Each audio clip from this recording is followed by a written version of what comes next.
Hello and welcome back to the Movie Pope podcast. And today we are kicking off November with a tribute to Robert Redford, who passed away on September 16th of this year.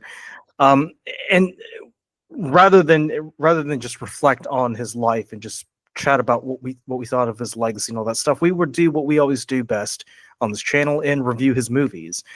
So over the next few weeks, Lee and I, along with several other guests, will be doing reviews of several of Robert Redford's movies, including Butch Cassidy and Sundance Kid, Out of Africa, and All the President's Men. But today we are taking a look at The Sting. But before we dive in, let us know down in the comments below which Robert Redford movie was your favorite and which one did you enjoy. We'd love to get your take and hear your thoughts on that. And let us know if you think The Sting was one of his best movies, or if you think it kind of holds, plays second fiddle to all of his other movies.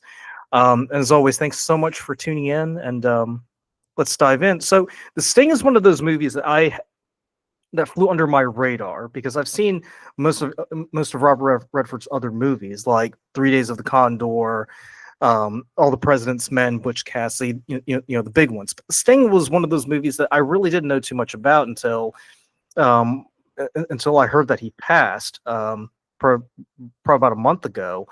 And I was listening to sports radio, and the host was saying, well, The Sting was at the top of his list in terms of Robert Redford's movies.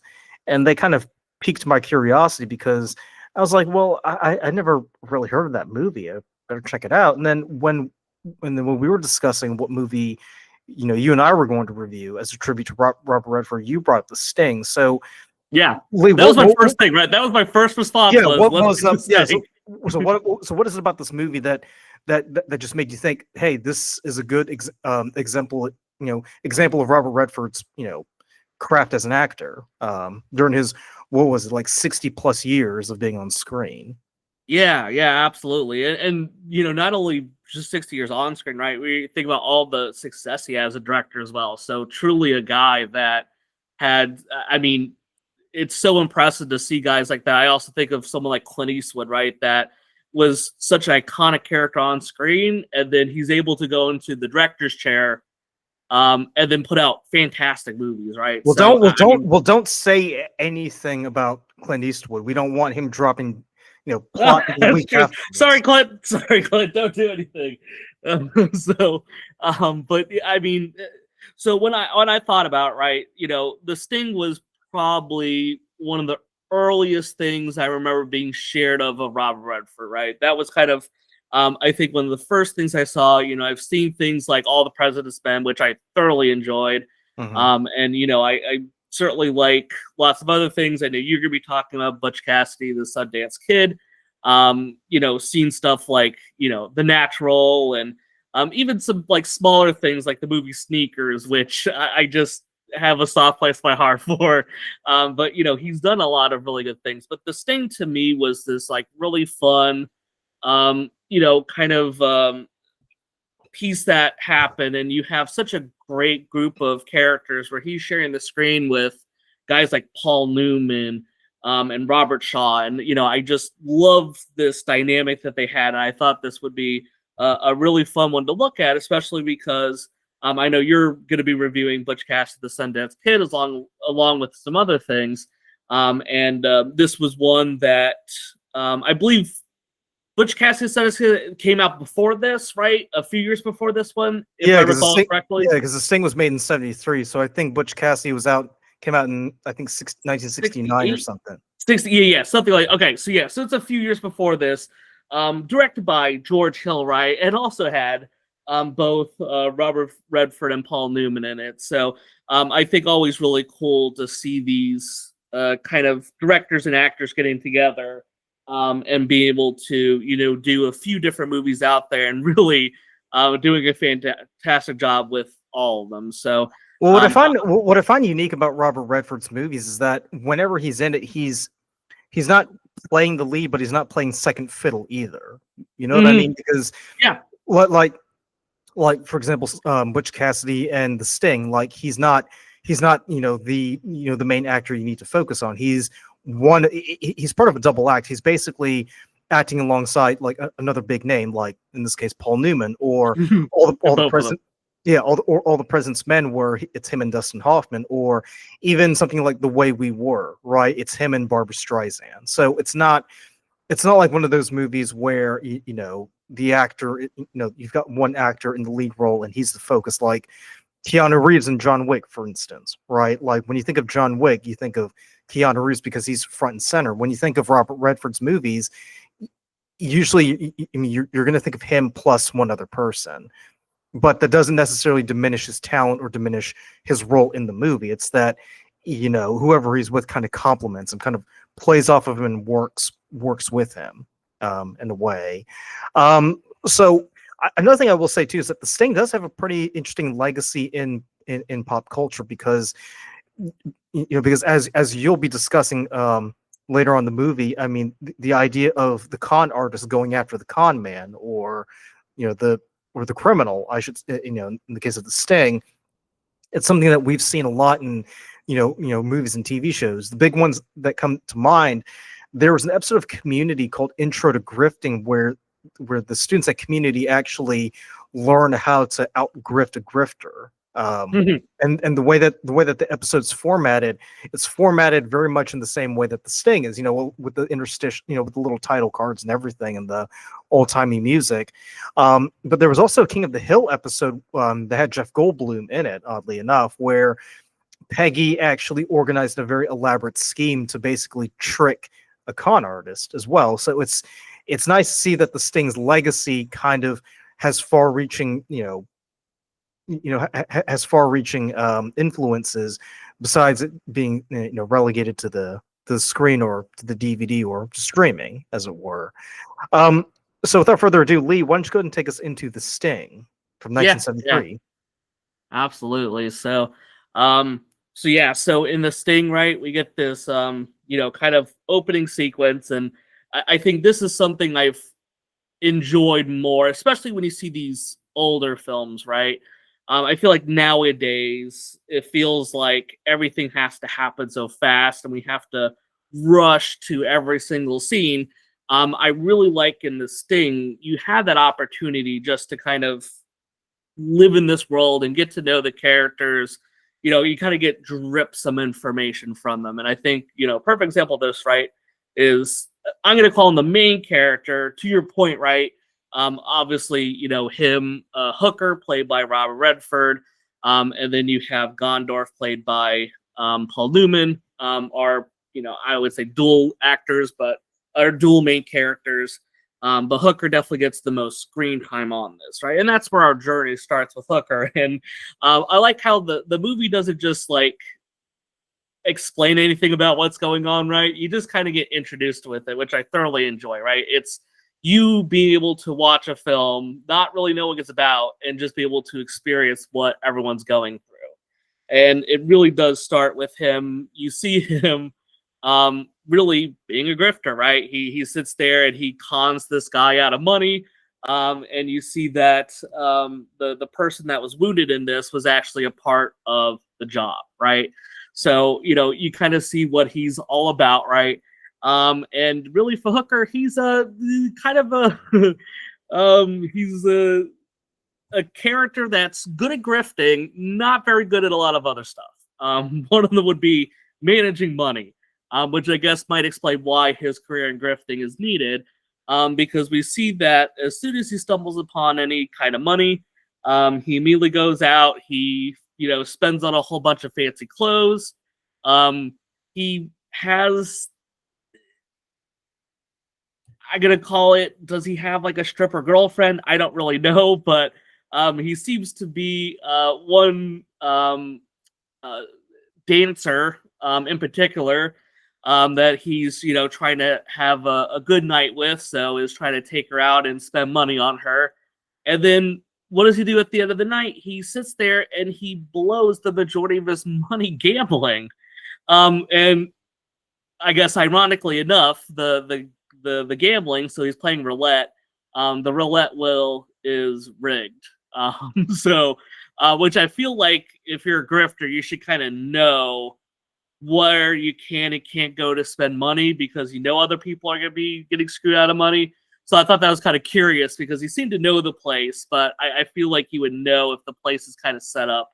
But we learned a lot about Hooker, and there's not like a whole lot of like exposition about everything that's going on. It's just you being able to be in this guy's life for a day, and you see how quickly he burns through money. So that's Hooker, right? And the one thing I was kind of curious about, and I want to get your feedback on this, Luca. So, I think of the character like Hooker, right? I think of this as being kind of this, really young guy that's just, out there. He just steals and he just goes through money and he needs to steal right away because he's already run out of it, right? So I kind of look at that as being a character kind of like in their early like 20s, maybe late teens, someone that's really early on. But for Robert Redford, right, he's in his like late 30s, mid to late 30s by the time this film comes out. And they certainly don't really, I think, play him as like this super young guy. Did you think it was a little bit weird that he's kind of like an older character, or did it not bother you that Robert Redford was portraying a character like this as in Hooker? Well, that never occurred to me. I just figured he was just a guy who was just doing this just to get by. But it's not entirely surprising because in Out of Africa, he's supposed to play the sort of British adventurer, right? But obviously in the movie he doesn't speak in a British accent, he speaks in his normal accent, and it really doesn't take away from the story or the character, because at the end of the day you're not really there to to see him try to do his best at a British accent or try to look like a young kid. You're there to see how the story unfolds. Plus, I mean, it's set in the 30s, so obviously, Yes. during the time of the Depression, so people will do all sorts of things to kind of get by. So it doesn't really matter if you're in your 20s or 30s. If you're in a desperate situation, you're going to have to do what you have to do to, survive at that time.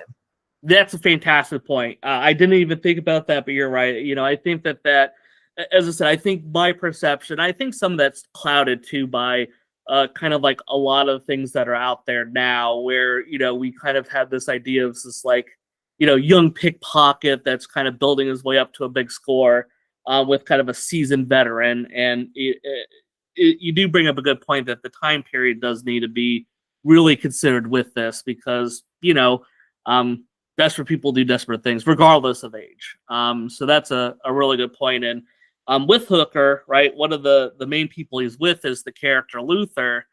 Now, Luca, Luther, he plays, he's this older partner character, right? So he's kind of the veteran of the group, right? He's been around the block a few times, something he would even say for himself.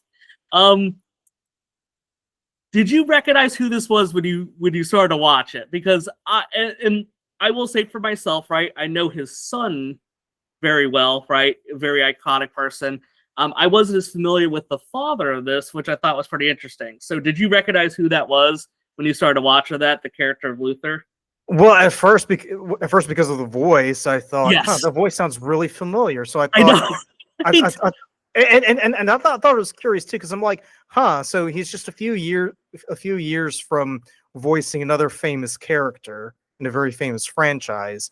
I guess this is how he got his start, and I guess back then, they wanted him to kind of look a little bit older, but I had to look it up, because it just made me so curious, and I found out it's actually not the son, but it's his father, Robert Earl Jones. Yes, that is Robert Earl Jones, right? And I can see the voice, and I can see the voice is kind of like a family trait because I know his dad had it and his son had it.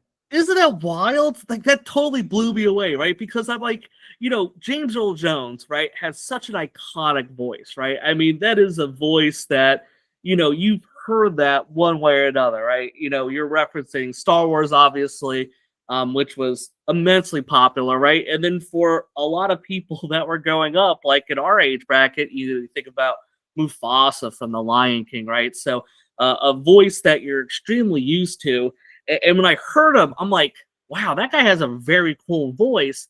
And I'm like looking at him, I'm like, it like looks like James Earl Jones, but I know that can't be him. There's something about the face that kind of looks familiar too, Yes, like there is that familiar. So, and it's just so weird to think that like you think a lot of times like, certain like features, right? You see kind of get passed down from person to person, right? Everyone looks a little bit like maybe your mom or your dad. So Yeah, like the whole yeah. time, Usually it's the face, yeah, but not the exactly, right? voice. Like there's something there. It's not the voice, right? You don't think like, oh, you sound exactly like him. So I just thought that was so cool that to hear that voice, and it's like you pointed out, it got passed down because the man's got an awesome voice. Um, so Luther, right? This character Luther, he's interested in retirement, right? Like, he doesn't want to continue to pull off these big heists. He's done and everything like that. And unfortunately, if you've seen movies before, this is a huge red flag, right? Having an old protege that's with you, that's ready to hang up the spurs, so to say. And unfortunately, poor Luther here, he doesn't get a whole lot of screen time because he gets killed off by some of Lonigan's goons, so to say, in an effort to get back the funds that were stolen. And this was something, as I kind of watched it, we hear a lot about Luther, right? So Luther had this, I would say, name for himself, right, among the the con man community, right? And something I was very curious about, do you feel like maybe this character could have been leveraged or kept around longer to make his death more meaningful? Because I feel like his death very much propels the story, but I don't feel like us as the audience really got to know Luther too well. So for me, I felt like, if you're going to kill him off, I thought it would have been more interesting to have it happen later on when we as an audience get to spend more time with him and make his death more, I would say, meaningful to the audience. So what do you think about the timing of everything with Luther's death? Or was it just like, it's just a story element to get the plot going? Yeah, I'm kind of with the second point. It's just one of those things where because at the end of the day, Luther isn't one of the main characters. He has an impact on the main characters because what happens to him, Very much. pushes Hooker to want to get back at Doyle Lonigan, which has him go to Gondorff, and they decide to set up this big con to, scam some money out of this particular gentleman of means. But I really don't know what else you could add to Luther's character, really, because he was a mentor to to Hooker for quite some time. He taught him everything he knew, and then he says, "Yeah, I've taught you everything that I know. I can't teach you anymore. After that, you got to go to Gondorff. He's the one who can, Yes. I guess, take you to the next level, as we would say today." So even if you did keep him around, I don't know what. I really don't know what else he could contribute to the movie other than Hooker possibly saying, well, that Gondorff guy, like, he does things pretty, kind of weird. And I guess Luther would say, yeah, well, I've known him for quite a while. And he's kind of eccentric and he's kind of, offbeat, but hey, what he does works or whatever. I mean, I don't know what else he could have, said or done to kind of, add more screen time. Yeah. Right? No, totally fair, right? It is something where, we see that happen, very frequently in movies, right? It's not unique to this one by a stretch of the imagination. I guess it's just because, for me, I kind of hear that voice, right? I'm like, dang, I want to hear more of that voice, right? It's like you sit there and you kill off one of the really cool speaking guys in it. So, but yeah, I do agree with you. Like, ultimately, you're going to have characters that are not going to propel the story along, and there's plenty of other screen time to be shared. Plus, if you think about it too, I mean, the fact that he dies pretty early in the movie, the kind of because in modern filmmaking we're kind of spoiled, right? Everything kind of gets spoon fed to us. We know how important this character is, whereas here we only hear about him, bits and pieces in passing. So for Luther to die so early in the movie kind of lets us wonder, well, wow, like I wonder just how much of an impact he really did have on his life, that Hooker would actually go out of his way to actually want to do something like this, right? Yeah. I mean, because we've all had mentors in the past, and some mentors will have a greater impact on us than others. But for a mentor to go the way that Luther did, you kind of have to wonder just how impactful and just how important was he that he kind of pushes the story forward, right? Because Hooker could have just easily been like, oh well, that's it. I guess I can go and do stuff on my own and not splitting the share like I normally do. But no, Hmm. he kind of goes down the Robin Hood route, as it Yeah, were. very true, very true. So, but yeah, unfortunately, our boy Luther, not a lot of screen time. Really enjoyed his character. It was fun to find out that that was Robert Old Jones playing him. But yeah, unfortunately, not on the screen for very long. So, but yeah, to your point, right? So Luther kind of points him in the direction of this guy named Gondorff, right, who is played by Paul Newman to set up this big con. However, as Hooker's going to meet Gondorff, right, a guy that has a lot of, I would say, infamy behind him, has the backing of Luther. When he meets him, he's maybe not what you expect, right? He seems to be kind of down in a slump, right? He's drunk, just like kind of not even sleeping on the bed. He's like looked like he fell off the bed. It was like smushed against the corner there. He's obviously not looking very on top of his game. But Hooker, is, I would say, adamant of wanting to work with him because of what happened with Luther.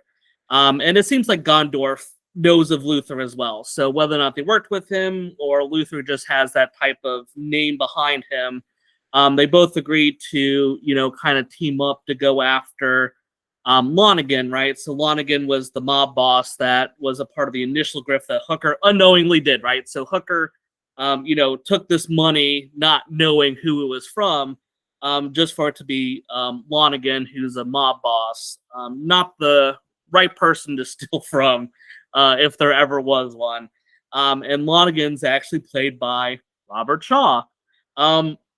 So our, I would say our main guys, right? So we got Hooker, played by Robert Redford, right? You got Paul Newman, right, that portrays Gondorff. Paul Newman, right, best actor, nominated a bunch of times, right? I think he's like, if he's not the first, he's like the second most nominated for best actor. You'll have to fact check me on that. I'm sorry if I'm speaking out my ass, but I'm pretty sure that's accurate. And I know that Robert Redford was nominated for Best Actor for this film. And obviously Robert Shaw, thoroughly enjoy him. But I have to say, right, the acting here is phenomenal from these characters, right? And it's something that I feel like nowadays we don't really see collaborations like we see this, right? Because and I don't want to make this like a whole acting discussion, but I feel like I would say the acting talent that's out there is not as good as it was back in the day. To put it nicely, right? So, I don't feel like we'll ever kind of see films like this where we have all these really good, actors together. This one was, to me, just really well put together, and I love seeing some really iconic characters getting together to perform these roles. So what do you think about the acting in this? Because I feel like that's got to be a highlight from this film. Well, I mean, it's like I said earlier in the intro. I mean, Robert Redford, whenever you put him in a movie, he's usually paired with someone else with whom he can play off of, right? So in this particular case, given the type of movie that they were making, it would make sense that you want to play him off like someone with an equally wicked sense of humor, like Paul Newman, right? Mm-hmm. And I was kind of wondering too, like could they have put anyone else in, as the character of Gondorff and pull it off the same way that they did with Newman, right? Because I mean, when you think about it, like you kind of have to wonder, like, could anyone else do this, do the same job to perfection like Paul Newman, right? Yeah. I mean, you think like Burt Lancaster. Could Burt Lancaster have done the same thing, or Charles Mm-hmm. Bronson, or James Coburn, or Steve McQueen? Could any of these guys have done that? And I was even thinking, I was just thinking, well, maybe Steve McQueen might have been able to do it, but he doesn't have that twinkle in his eye. He doesn't have that mischievous.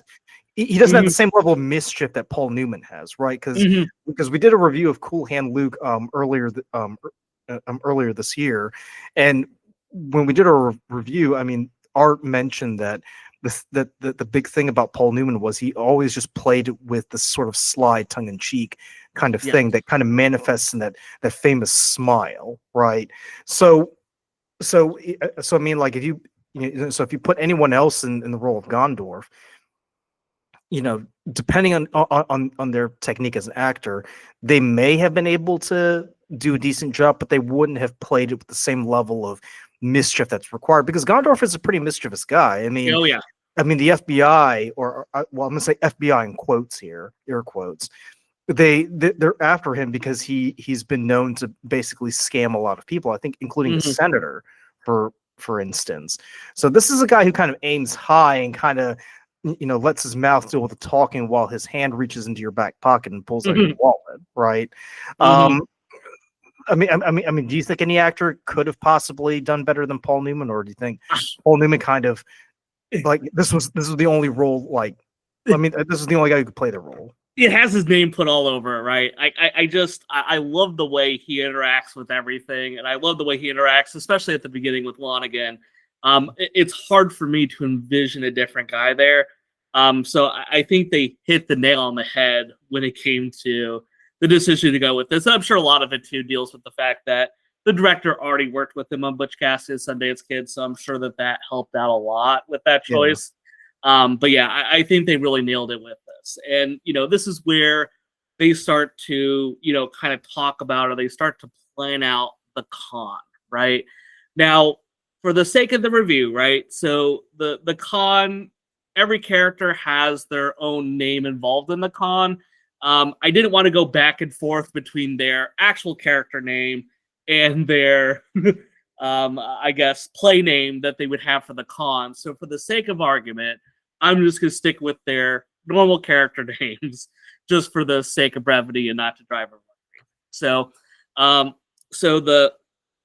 the crew, right? So we have Hooker and we have Gondorff together. They end up getting this crew of all these people, right? And I think about it like Ocean's 11, right? Think about the Ocean's thing where it's like, hey, we kind of have these two figureheads. They come in and it's like, okay, it's time to get a whole bunch of other people to be part of this heist, or in this case, this con that they're going to run. So they end up getting all these characters together. And the first part of this is the need to plant Gondorff is going to go on a train that's notorious for having a big poker game that Lonigan's a part of. So Gondorff is sitting there and, ends up bribing the train conductor in order to get into the game. And I like how he shows up and he is just the most obnoxious person ever. And I had to admit, like, this is put down as a comedy, and I think almost every interaction that he has with Lonigan, it just made me laugh. Like, the guy is just an absolute asshole to the guy the whole time, which I understand is a part of it, right? That's a part of the con. But I couldn't help but laugh at how ridiculously over the top it is. Well, yeah, I gotta say, Lonigan does, exercise a lot of self-control, because he doesn't actually just, like, either him or have one of his goons beat the shit out of him. Yeah, that's true. Because Lonigan just comes off as the kind of guy who's like, well, say my name, and he kind of like sticks her in the toilet or sink, and he keeps doing it until you actually get his name right. That's the kind of impression I get from Lonigan. So the fact that he's actually being pretty cool about it, I'm like, oh wow, like, props to you, man. You're actually not being an asshole. Yeah, he does have some level of self-control with it, absolutely. So as the poker game goes on, Gondorff is continuing to be obnoxious, continuing to win, most importantly. So Lonigan decides, hey, I want to really put this guy down. So he ends up cheating, right? Which was to be expected. They had kind of knew that he was prone to cheating or have cheated in the past. So he ends up, putting this deck together where, himself, Lonigan's going to have the best hand, and Gondorff is going to have this other, granted, very good hand, which is going to promote him to make bigger and bigger bets because he has a really good hand.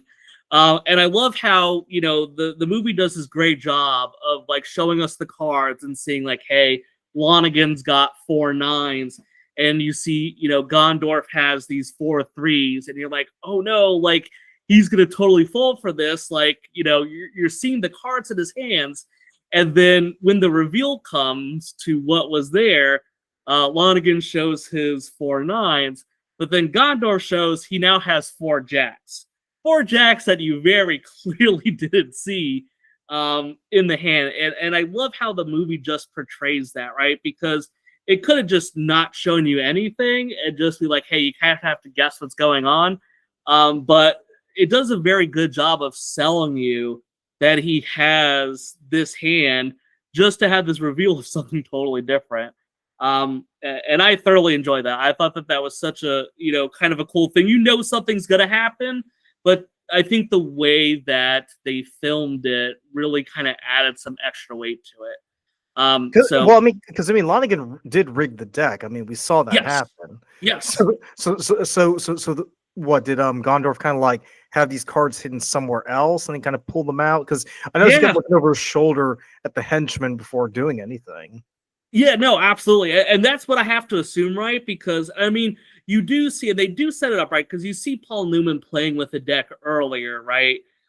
You see him, and he's like a manipulator at, like, going through the cards, right? Like, you see him doing, like, a lot of, like, sleight of hand stuff. So, like, you can tell he has a high level of skill. So, even though they don't, like, I mean, I didn't see anything on camera that happened. Maybe they did kind of give us some clues that was going on.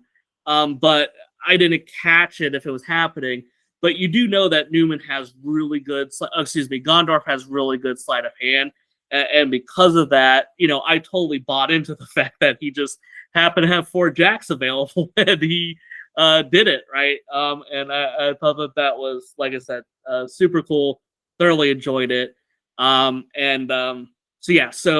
Gondorff wins very much to the displeasure of Lonigan, because not only is he out a lot of money, he finds out that his wallet was, I guess for now, he does have his wallet, so he ends up going back to his room in order to get the money.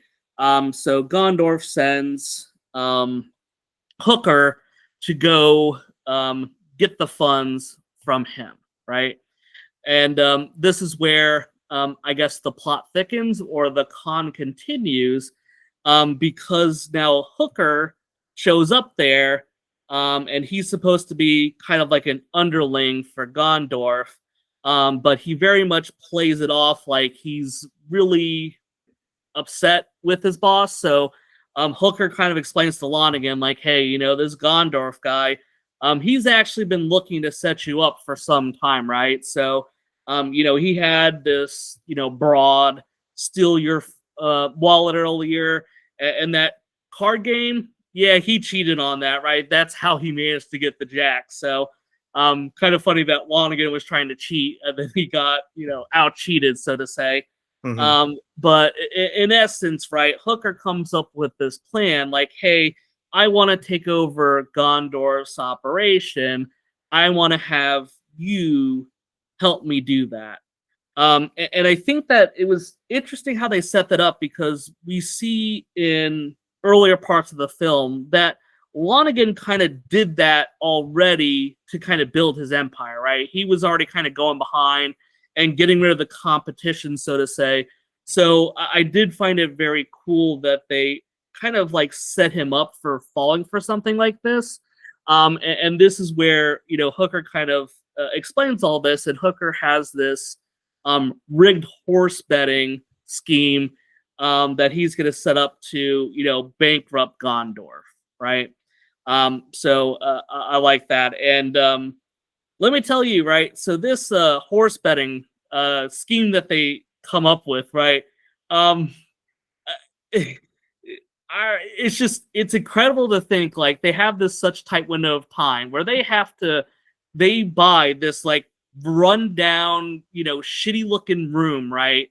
And they turn it into this horse betting thing in like less than a week, right? It is impressive. Like You know, it kind of reminds me of because we did a review of Sinners a few weeks ago when they had an entire day Yeah, to set that joint. And I'm like, man, like these guys must have been working around the clock I just to know, right? get everything up and running, you know? Yeah, I know, right? Totally incredible, right?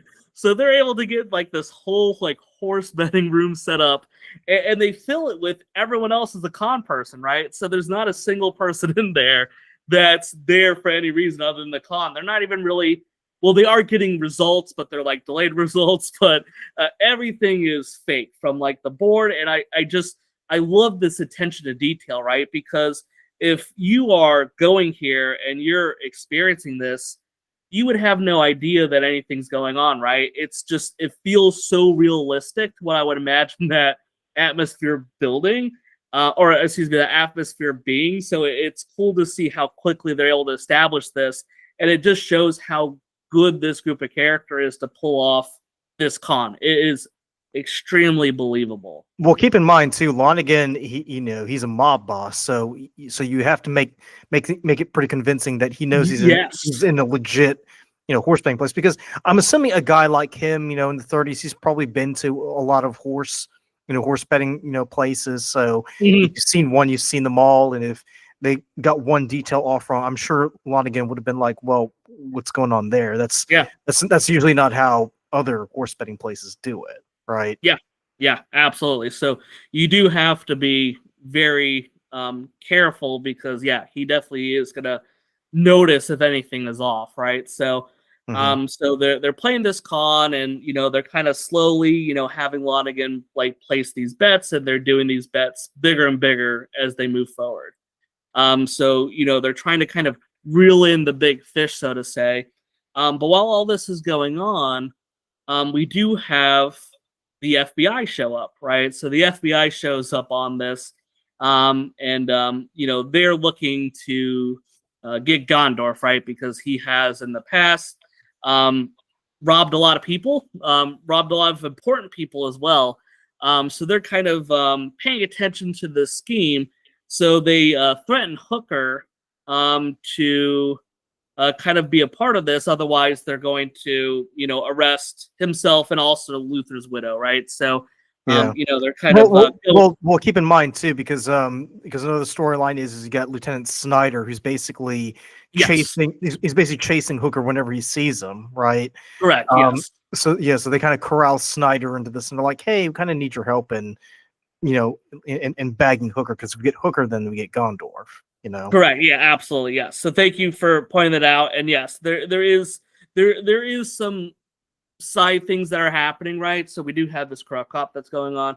We also have this assassin going on, right? Which, I didn't actually even bother putting in because it just felt like it was not needed for the story. So, personally, didn't seem like something that I want to add. But yes, there is this corrupt cop that's absolutely a part of this that is, working with the FBI now to kind of get this all taken care of. So yeah, so the FBI kind of puts it out there, and Hooker reluctantly agrees to this. So you have kind of the day before the big event happens. So Lonigan's going to now make a huge wager. He's going to wager $500,000. So I know by today's status that might be a little bit different. So to convert to today's numbers, $500,000 back then would be about $11.4 million now. So, and that is October, November 2025, because that might change dramatically when someone ends up watching this with inflation and everything. So, but just as of just as this at this time, that's what it's worth, right? So, $11 million, not a lot that you're going to scoff at with that. So that is the big bet. And you can see that Hooker, he's been kind of keeping things close to the chest. He's not been very open with some of the things that are going on and some of the heat he's been getting. So the movie, I think, does a great job of, kind of depicting him being in this very much quandary as far as what he's going to do, right? How is he going to get out of this? So, I think the film does such a good job of bringing up the tension, right? because as we're getting to this final act, this last few minutes of the film, I'm thinking to myself, like, gosh, like, how they could get out of this, right? You got the FBI bearing down on them now, so that's going to be going on. You never know if something's going to go wrong with this bet, so you're just kind of sitting there being like, gosh, how's this all going to unfold? As we move forward to the final bet, so Lonigan gets fed inaccurate information, or maybe information that he misconstrued.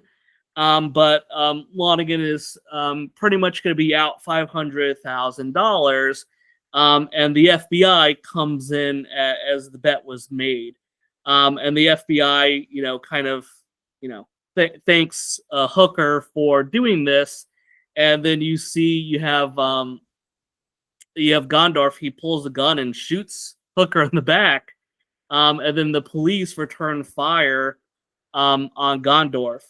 So you have Hooker and Gondorff as characters presumably getting killed as the corrupt police officer gets Lonigan out of the room. So I guess the final twist in all of this was the FBI wasn't really the FBI. The FBI was just a part of the con as well. So they were helping, like you pointed out, with the corrupt police officer. And I mean, I certainly was not expecting that ending. Were you expecting that to end the way that it did? What were you thinking when all this was happening? I mean, it's a pretty nice twist because it kind of, because if you think about it, kind of, and they say in the movie too, it kind of gets Snyder off Hooker's case. Yes. Really. And it also kind of, besides making, Lonigan look like a complete fool by drawing him further and further into the con, betting more and more money, you kind of play up to Snyder's ego to where, Snyder can say, oh, well, I did work with the FBI to bring this guy down. So kind of just messes with his head as well. So, yeah, so they're messing with both sides of the law, as it were, when doing this con. Yep. Yeah. And it was a great twist. It was something where you kind of feel like things are going to work out for them, right? Or you're certainly hoping so. Which I know is kind of weird because you're kind of rooting for, people that steal people's money, but, it is what it is with that. But you're kind of wondering how it's going to happen. And then when it kind of happens, it's like, oh, wow, I was not expecting that because they played off this. We never really saw them, setting up all this FBI stuff. So we see them setting up other parts of the con, but the FBI part, that was kind of left off screen. So I thought a very clever way of introducing this. And obviously a very clever way to kind of wrap up everything very neatly with the characters, because Lonigan assumes that they're dead, right? As does the corrupt cop there. And our heroes are able to walk off into the sunset, as it would. And really, that is the end of the sting. And like I said, I really like this film, right? This was something I watched. This was probably my first introduction to like Robert Redford at his prime, right? So, we've seen him in, other things when he's kind of older. We've seen him in, the Avengers and stuff like this. But this is kind of this is probably the first time was I got to see Robert Redford in his element, right? And I just was like, blown away by it, right? A guy that was, did such a good job of acting, and to see Paul Newman there acting beside him, they just play off each other extremely well, right? Both these guys, just phenomenal actors. And then you have Robert Shaw playing the villain, right? And he's a few years before he goes to play a very iconic player in Jaws, right? Because I think Jaws is like 70. When would Jaws come out, Luca? 75, 76, somewhere in there? Late 70s, I would say. Okay, yeah. So this is a few years before we see Jaws, where I think most people are going to think about Robert Shaw. So, also keep in mind too, he was also in, he was also in the James Bond movie From Russia with Love. That's true. Yeah, that's true. Yep. So that's true. Yeah, he's definitely been in some other things, like, I remember in like Battle of the Bulge. So there's certainly other things he's been in. I would say for me, he sticks out a lot in that Jaws role, which is unfortunate because actually Robert Shaw, he passed away back in 1978, right? So it was only a few years after Jaws came out that he passed away. So, but very cool character, and I think just did such a good job to work across these guys as being the villain. I liked a lot about what was out there, right? I think the writing was very spot on. I like the ways that these characters had such, really cool characterizations. You got Hooker, kind of this young guy or younger guy, right? So he's our age, Lucas. So just think about that, right? Robert Redford is our age when he's doing this film, right? Because I think he was 36, 37 when he did this, right? So he's our age doing this movie. I think they do such a good job of just depicting him as being like, this guy that's just going to grift all of his life, that just blows through money with no problems. And you have Gondorff, kind of this guy that's, really seasoned. He has kind of this relationship with, someone he works with. And, he kind of seems like a guy that's settled down as much as someone can settle down that has that past, that kind of gets brought into this, kind of big thing. And I thoroughly enjoyed it. It's definitely one of my favorite, if not my favorite, Robert Redford film.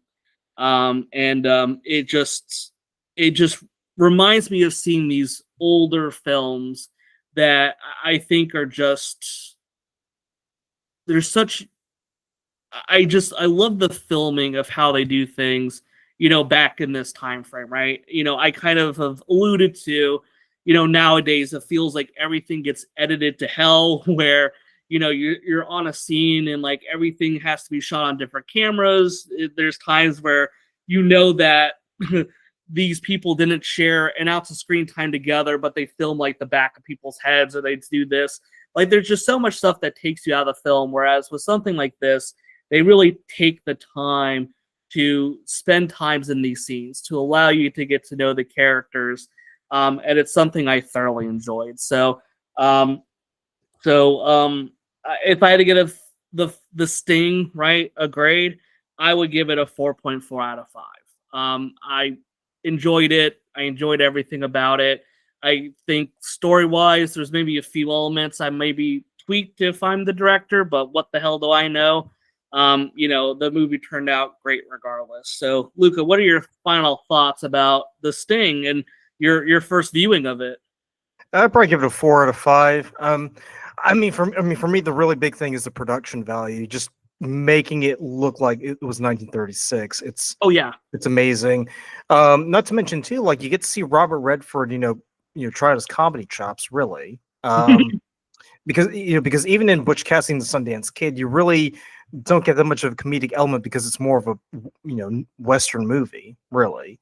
About these two guys on the run, but here you get to see more of a playful comedic element that kind of shows that Robert Redford is actually a pretty versatile actor. I think my only complaint really is the fact that Hooker really doesn't learn anything from all of it, because at the start of the movie he just he just wastes his earnings, and he's like, well, I guess tonight's not my night. And you would think that by the end of the movie, when he scores something much bigger, he's like, "Oh, well, I've learned how to be responsible." But he decides, you know what? I'm just not going to take the money because I know I'm gonna waste it. So I guess in a way, it kind of shows his maturity, but I kind of wish like he could have grown a little bit more. Like maybe he would have changed things a little bit more rather than just accepting that he is a wastrel. Maybe do something to kind of change his habits so he doesn't waste money as soon as he gets it, Yeah. No, I agree. I think there is definitely a different way to help view that.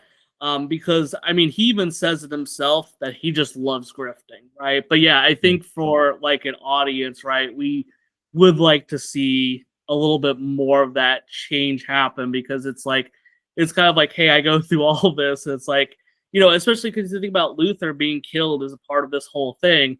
It's like, hey, at what stage do you kind of like learn that maybe this is not the route to go? And it's just like, well, I guess going back to the same stuff. So, but yeah, I totally agree with you. I think there's definitely something there, especially with Hooker's character. That Well, it also goes back to your point about how Redford was in his mid-30s when he did this movie. I mean, he's basically playing a kid. I mean, the way that the way that a kid, at that age would just go through money like it was nothing. It's kind of like when you get, if you're in the NFL and you sign your first rookie contract, right? Most of these players are you would think would invest their money wisely or do something with it, but no, they just spend their money on a Maserati, or they buy like the most expensive Rolex that they can get because they want to flex. Hooker kind of has that same mentality where it's like, I've got this money, I've got to spend it, and we even see him do that too at the beginning of the movie. So, so regardless of how old Redford was when he did this movie, he's basically playing a kid, and it's something that we can all recognize because we've all been at that stage in our life where it's like, as soon as we get our first paycheck or our first, millions, we just have to spend it. We there's this impulsive need to want to show off. So I kind of wish there would have been a bit more maturity besides self-awareness, Yeah. But yeah, Lee, if you got nothing else to add, why don't you go ahead and take us out? Yeah, no, absolutely. And like I said,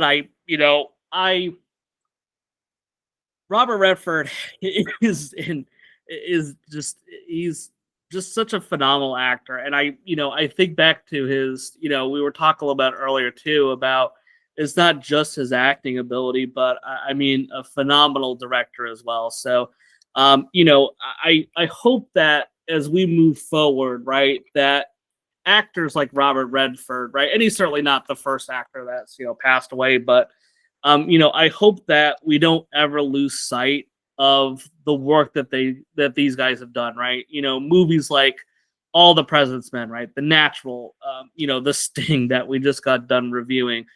Butch Cassidy, all these films, right? As they get older and older, I feel like audiences are a lot less likely to go back and to enjoy these films.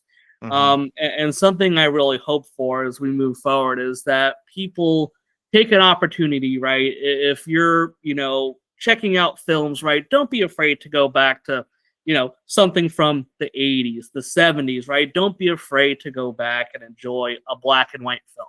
Right? Go out there and experience it, right? I think that we've all gotten so used to this big, bombastic, Transformers, and, we're all living in the almost 20 plus years now of watching Avengers and Iron Man and all this other stuff, superhero films. I hope that people still take that opportunity to go back and see what movies were like back then, because I think a lot of people will be shocked that, well, yes, like, you're not going to see the nicest things, right? They had very limited stuff that they could do. The bullets that they used in this film were extremely fake looking, right? Not very believable. But, that's what they had back then. But I think if you could look beyond that and be able to look at just the script, the story, the characters, the acting, I think people will find a lot of very cool things to watch. So let's not let these older actors, directors, let's not forget what got them famous, because there's a lot of good things out there.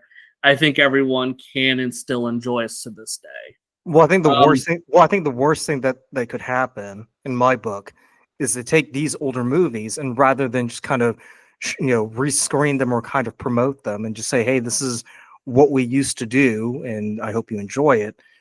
The worst thing that they could do is do a remake and recast it and and put in someone who doesn't have the same chops or the same level of humor that Redford and Newman had, and give us a subpar product that destroys the legacy of what the original was. Because I mean, if you think about it, we've reviewed a lot of movies where they've either done remakes or reboots, and we've said over and over again, they totally missed the mark on this one.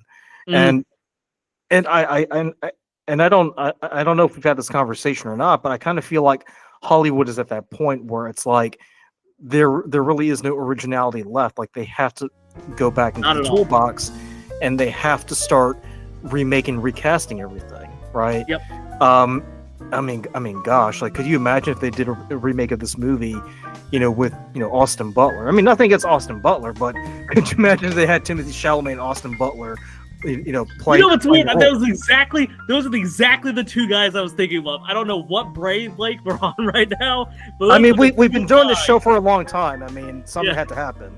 But those are the exact two guys I was thinking of when I was doing this. I'm like, gosh, like, who would even be the actors nowadays that replace these guys, right? Like, who is it that you're gonna go to for something like this? And I don't have a list of who that's gonna be. So, but yeah, like, go out there, like, check out some of these older films, right? I know they're gonna feel dated, right? And I can appreciate that, right? But go out there, watch this, and I think a lot of people will be shocked if you could watch this and truly enjoy these films, because it's something that I will admit that I don't do as much of, but whenever I go back and watch some of these, it hits different. So, but thank you everyone for watching this, and rest in peace to Robert Redford, who's just a phenomenal guy.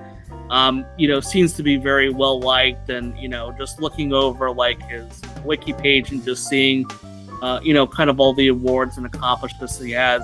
It's a guy that led from us looking at a very fulfilled life, that really was able to master a lot of different things. So yeah, thanks everybody.